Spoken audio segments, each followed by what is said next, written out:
Hello all, Chris Mallard here, atheist extraordinaire, host of the Daily Atheist Morning Show, and currently burning in hell. Oh, don't worry about me, I'm not dead. I'm just down here for the annual Christmas party. I mean, annual solstice awards party. The Dark One, or Lucy as he is affectionately known, is personally handing out the awards. Aaron Ra is getting the award for the most souls brought down by evolution for his African fossil hunt, and Matt Dillahunty has won the Golden Phallus Award for being a dick to the most Christians.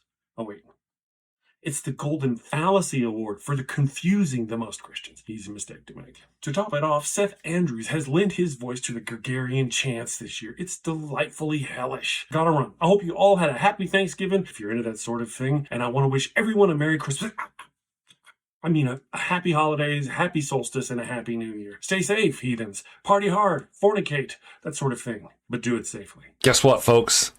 The war on Christmas begins next week. Are you excited? I am excited. I can't tell you how excited I've been, how long it's been since I've been this excited.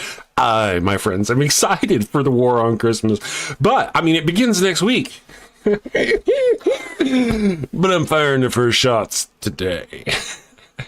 Good morning, my fellow burners. Welcome to the damnation. You're not going to believe this. I didn't believe it, but I was completely blown away whenever I heard it. I was like, oh yeah, that makes sense.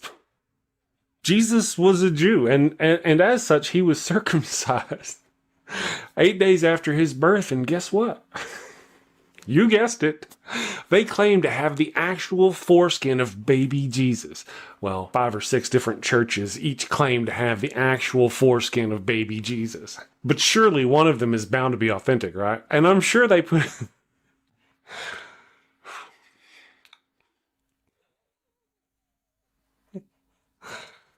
And I'm sure they put it on display from time to time, as Catholic folk are wont to do. So you can probably even go look at the dick flesh of your holy savior if you want to. Good morning, people. How are you doing today? I hope you're having a great week so far. Thank you for being here. If you're not subscribed to the Daily Atheist Morning Show, hit the subscribe button so you can get more of my craziness while they still let me put it out. I'm trying to get my mic out here. Ooh, more gooder. That's more gooder. I think that's the most goodest it's been, in fact. Little Larry said there's like 12 Jesus tips out there, right? Good morning, everyone. Thank you for joining us. Larry Scar, thank you for joining us. Left-Handed Jedi, good morning. How are you doing? Left-Handed Jedi says, do you think they'll have an Indiana Jones movie about this? I don't know. But, like Larry says, there's quite a few different churches out there that actually claim to have the foreskin of baby Jesus. So, it must have been a very well-hung infant, is all I'm saying. But it would be, right? Good morning, skunks and junk. Thank you for being here. Dane, who else is there? Tiger Shark, thank you for joining us. Yeah, I noticed your comment there. Tiger Shark says, LOL, the war on Christmas. Here's the deal. We all know this. I don't care if somebody says Merry Christmas. I will say Merry Christmas back to somebody, because that's what they're celebrating, and I want to be happy with them, and I want to celebrate whatever they're doing. If they come along and they're like, Happy St. Patty's Day, I'm like, Happy St. Patty's Day, you drunk bastard. I don't mind. I don't care. So I don't really care about Christmas, but it's that we want to include other holidays and not just Christmas. So if you say Happy Holidays instead of Merry Christmas, and you know who they are, my friends, they begin to have issues. The vein in their forehead starts to pop out, that sort of thing. Deep in the trenches of the war on Christmas, send rations, eggnog, cookies. Let me check our poll here this morning. Our poll says, the question, L question.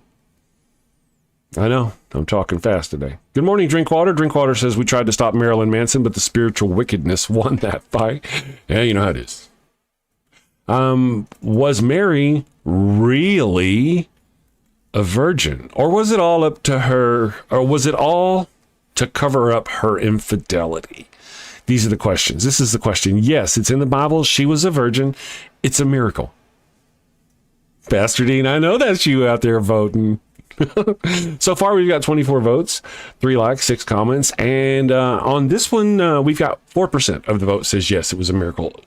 8%, twice that, says no, or says she was no virgin, all a lie to cover up her wicked ways. She's a whore. Yeah, her. She just got caught. No, the third option, 83% says no, it's more likely a myth or mistranslation. Interesting. There's such a heavy weight on that one. And then number 4 says it doesn't matter. The story is what's important. There you go. If you don't say anything in the chat, I can't say hi to you. So you got to say something in the chat, folks. If you're just sitting out there creeping on me, pumping your knuckles on your table watching me, and you're not saying anything, I can't say anything back. Good morning, everyone. Thank you for joining us. Look at the trees. Good morning. Mary belongs to the streets. We don't judge around here. Look at the trees. If Mary was a whore, I don't have a problem with that. Is that the right word? Whore? Here's the thing. Let's employ, and I know this is going to be fun. Let's employ Occam's razor. Okay? Which is more likely? A young Palestinian girl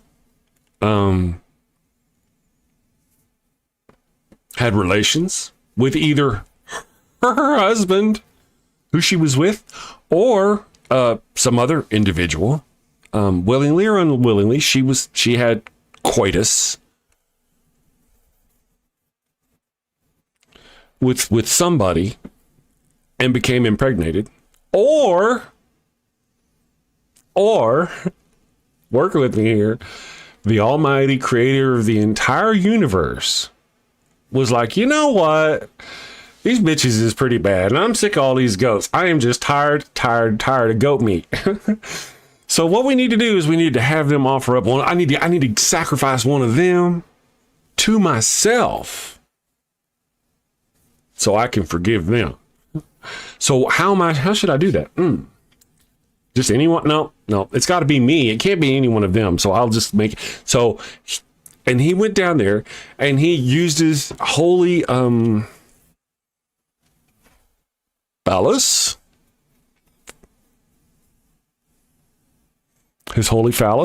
and did the thing at the place with the lady so they could make the stuff.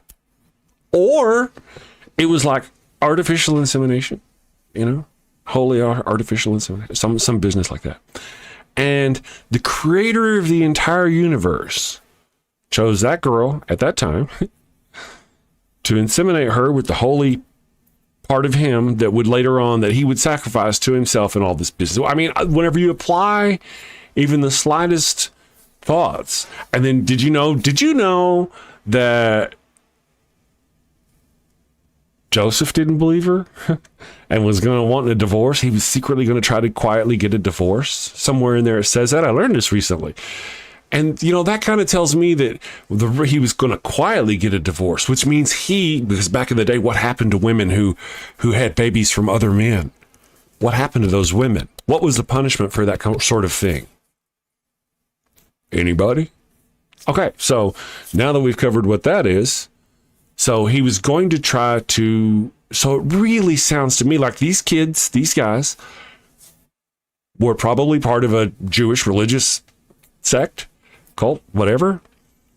And something happened where the smallest cell in the human body somehow miraculously, literally though not miraculously, became in contact with the largest cell in the human body. Which means, some guy had sex with her, and because the smallest cell in the human body is the human sperm. The largest cell in the human body is the ovum. Is that right? You really got on. Anyway. It's not that bad. I'm just having fun. You know what I mean. So Joseph was actually gonna secretly divorce her. And that kind of tells me that he wasn't buying it. He wasn't buying it. He did not buy it. She told him that she did not have sex with somebody, and he didn't buy it. We have people today. We have women, girls today who will do that. I've seen it on TV where they've done it as a Just go look. They do it. Girls have done it. Somebody mentioned it in the chat before the show. Huh? Okay. Women claim that they have not had sex and yet had sex and then become pregnant. And see, she was betrothed to Joseph, and then he found out she was pregnant. Basically what I'm learning, and I'm going to study this more. Christians are like, damn it. But basically it's like she was betrothed to him, and then they found out she was pregnant somewhere before. It's, like they may have gotten married after she was conceived, but then she's like really starting to show, and he's like, wait a second, we just had sex like yesterday. And she's like, oh, well, I had a dream a month ago. Maury Provich says, Joseph, you are the father. Joseph's brother, you are the father. You seen that thing, that meme with the 5 guys standing behind the couch and the little blonde? That's one of the reasons why I'm going to hell right there. You know what I mean? Just imagine Mary on that couch. There's like sheep herders behind the couch. There's Joseph. There's a teenage Palestinian boy. There's, because which are more, of course, the Holy Father of the entire universe. They've only got to be there. I bet I've got a friend on the internet who would think that up for me. So it would be some just average Palestinian boy. These are the options of who might have been the real father, because she was a Palestinian girl and teenage kids, right? I was a teen. Were you not a teenager? I snuck out a window once or twice myself. Okay, so it's possible. That's a teenage boy. Then of course there's always Joseph. Joseph could have done it, and then she started showing too soon, so he couldn't wait till the wedding. They were betrothed, but he couldn't wait till the wedding. They had the sexy time. She got pregnant. She started to show. They come up with all this to kind of make out why, right? And they were already, so so it would be Joseph. He could be one. It could have been that she did indeed have, because it was pretty common in their day, Uncle Bob could have done it. That's not an unreasonable situation. If you look at Occam's razor, let's apply Uncle Right. But let's just go to the next one first. Or the father of the entire universe, God. He did it. Those are your options. And now, so when you apply Occam's razor to which one is most likely, see, Larry Scar says she was 12 to 14 years old. That would be right in the hormones. Hormones are raging.